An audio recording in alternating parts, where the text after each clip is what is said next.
Assalamualaikum warahmatullahi wabarakatuh. Perkenalkan, nama saya Ramli Indran Alif dengan NIM 120 220 164 dari kelas R1. Nah, dengan matkul perencanaan kawasan strategis.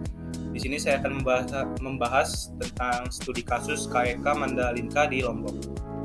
Dengan outline yang pertama yaitu landasan teoris, yang kedua definisi kawasan, yang ketiga gambaran umum, yang keempat gambaran rencana dan pengelolaan, yang kelima ulasan kritis, yang keenam usulan agenda kebijakan, dan yang terakhir yaitu agenda penelitian masa depan.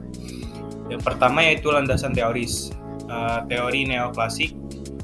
Teori ini mengemukakan bahwa pertumbuhan ekonomi dapat dicapai melalui peningkatan investasi dengan pengembangan sumber daya manusia dan inovasi teknologi.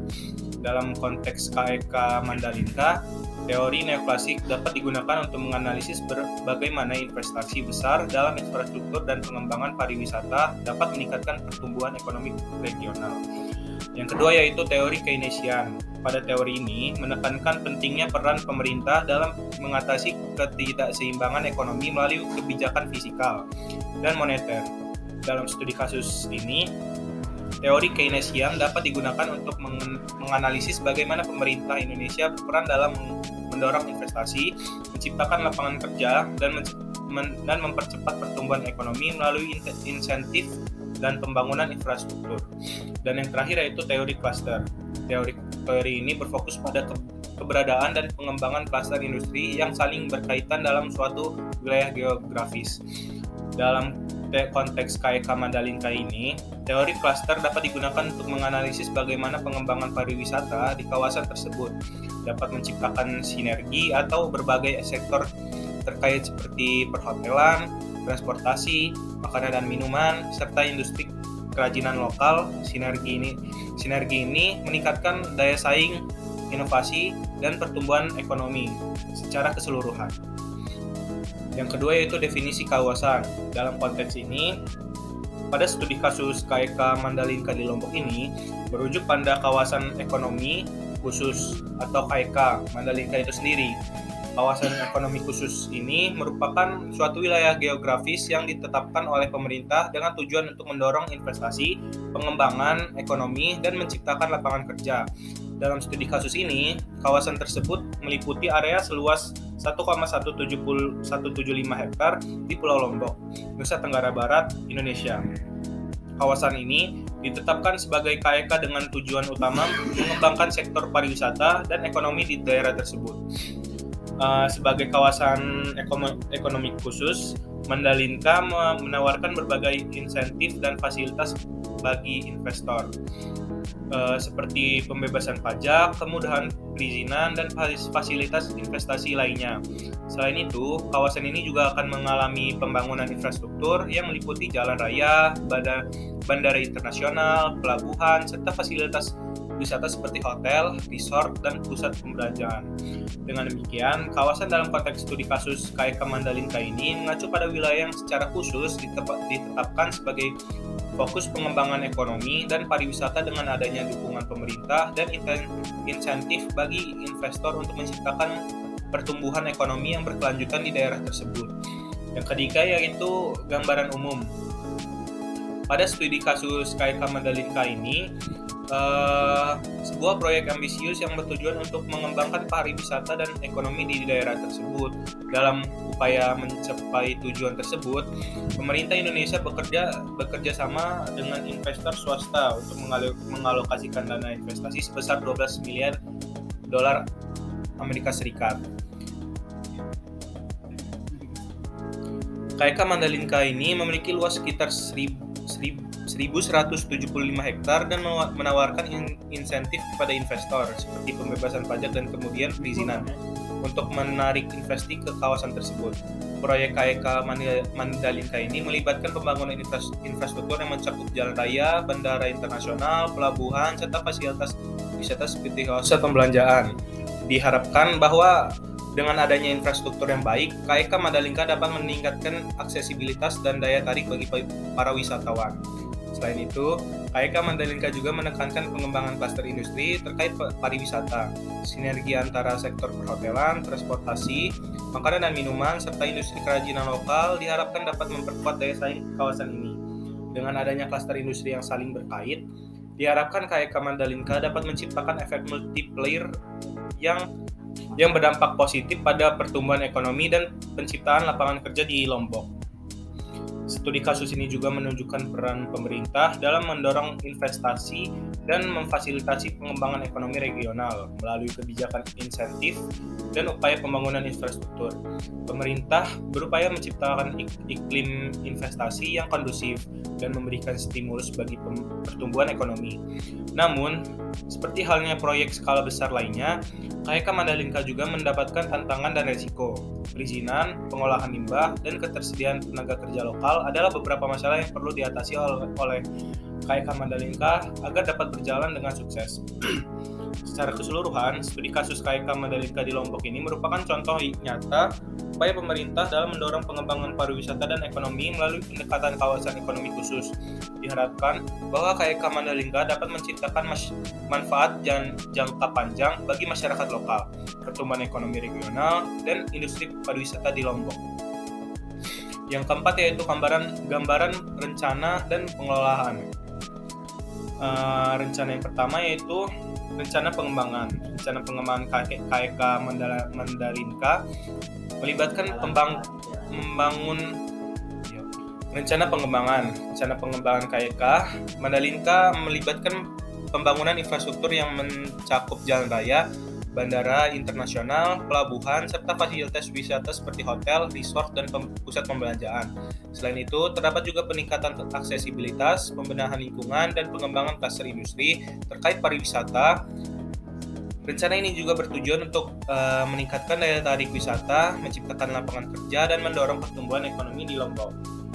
Selanjutnya itu peran dari pemerintah. Pemerintah Indonesia memiliki peran penting dalam mengelola KAIK Mandalika. Mereka menginisiasi proyek ini, memberikan insentif investasi, memfasilitasi perizinan, serta berperan dalam mengembang infrastruktur. Pemerintah juga bertanggung jawab dalam mengawasi pelaksanaan rencana pengembangan, mengordinasikan berbagai pihak terkait, dan menciptakan iklim investasi yang kondusif. Selanjutnya yaitu mitra kerja. Pada studi kasus KAIK Mandalika ini melibatkan mitra kerja antara pemerintah dan investor swasta. Investor swasta berperan dalam menyediakan dana investasi, mengembangkan fasilitas wisata, serta berpartisipasi dalam mengembangkan klaster industri. Bekerjasama ini memberikan keuntungan bagi kedua belah pihak, yaitu investor mendapatkan peluang bisnis yang menguntungkan, sementara pemerintah mendapatkan investasi, penciptaan lapangan kerja, dan pertumbuhan ekonomi. Lalu selanjutnya itu pengelolaan lingkungan.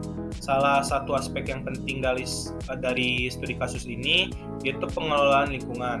Dalam pengembangan KAIK ini, pemerintah dan investor diharapkan menerapkan praktik ramah lingkungan, pengelolaan limbah yang baik, dan konservasi sumber daya alam.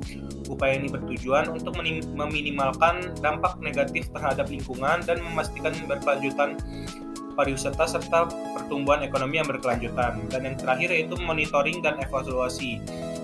Rencana dan pengelolaan dalam studi kasus ini juga melibatkan proses monitoring dan evaluasi. Pemerintah dan berbagai pihak terkait melakukan pemantauan terhadap perkembangan KAIK Mandalika, termasuk capaian target pembangunan, pelaksanaan proyek, pengelolaan lingkungan, dan dampak ekonomi. Evaluasi dilakukan untuk mengidentifikasi keberhasilan, mengevaluasi kinerja, dan melakukan perbaikan jika diperlukan. Yang kelima yaitu ulasan kritis. Pada studi kasus KAIK Mandalika di Lombok ini menunjukkan potensi yang besar dalam pengembangan pariwisata dan ekonomi regional. Namun, terdapat beberapa aspek yang memerlukan penilaian kritis. Yang pertama yaitu pengelolaan lingkungan masih perlu dipertanyakan sejauh mana implementasi praktik ramah lingkungan dan konservasi sumber daya alam.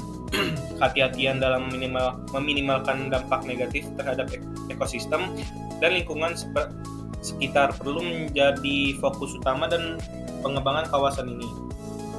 Yang kedua yaitu keterlibatan dan manfaat yang diperoleh oleh masyarakat lokal juga harus menjadi perhatian.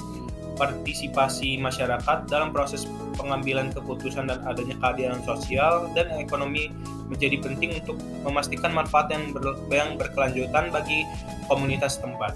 Yang ketiga yaitu berkelanjutan ekonomi perlu menjadi pertimbangan penting. Ketergantungan yang berlebihan pada sektor pariwisata juga dapat menimbulkan risiko ketidakstabilan ekonomi jika tidak ada diversifikasi yang memadai. Dan yang keempat yaitu dampak sosial dan budaya juga harus diperhatikan secara serius. Pertumbuhan pariwisata yang cepat dapat menyebabkan perubahan sosial yang signifikan dan penghilangan identitas lokal. Pengelolaan dampak ini harus mempertimbangkan keberlanjutan budaya dan kebutuhan masyarakat lokal. Terakhir, pentingnya pengawasan yang ketat dan transparansi dalam pengelolaan KYK Mandalika. Sistem pengawasan yang kuat diperlukan untuk memastikan bahwa investasi dan insentif diberikan secara adil, sumber daya alam digunakan secara bertanggung jawab, dan manfaat ekonomi disebarluaskan secara merata. Dalam pengembangan KYK Mandalika ini, aspek-aspek ini perlu diperhatikan secara serius untuk mencapai pembangunan yang berkelanjutan dan menghindari dampak negatif yang diinginkan. Yang keenam yaitu usulan agenda kebijakan. Dalam studi kasus KYK Mandalika ini, beberapa usulan agenda kebijakan yang relevan meliputi pengelolaan lingkungan yang lebih baik, partisipasi masyarakat lokal yang lebih aktif, diversifikasi ekonomi, pelestarian budaya dan warisan lokal, serta peningkatan pengembangan dan transparansi. Kebijakan ini akan mendukung pengembangan KYK Mandalika yang berkelanjutan, inklusif, dan menghasilkan manfaat sosial dan ekonomi yang adil. Dan yang terakhir yaitu agenda penelitian masa depan. Agenda penelitian masa depan yang terkait studi kasus KYK Mandalika ini meliputi analisis dampak sosial dan ekonomi jangka panjang, inovasi dan pengembangan teknologi, peningkatan partisipasi masyarakat, pengolahan lingkungan yang lebih efektif, serta pengaruh KYK terhadap sektor pariwisata. Penelitian ini diharapkan dapat memberikan wawasan mendalam tentang keberhasilan dan tentang tantangan KYK Mandalika, serta memberikan dasar pengetahuan untuk merumuskan kebijakan dan tindakan yang lebih efektif dalam memastikan keberlanjutan, inklusivitas, dan manfaat sosial ekonomi yang optimal dari pengembangan KYK tersebut. Demikian presentasi yang saya lakukan. Bila saya salah, mohon maaf. Wassalamualaikum warahmatullahi wabarakatuh.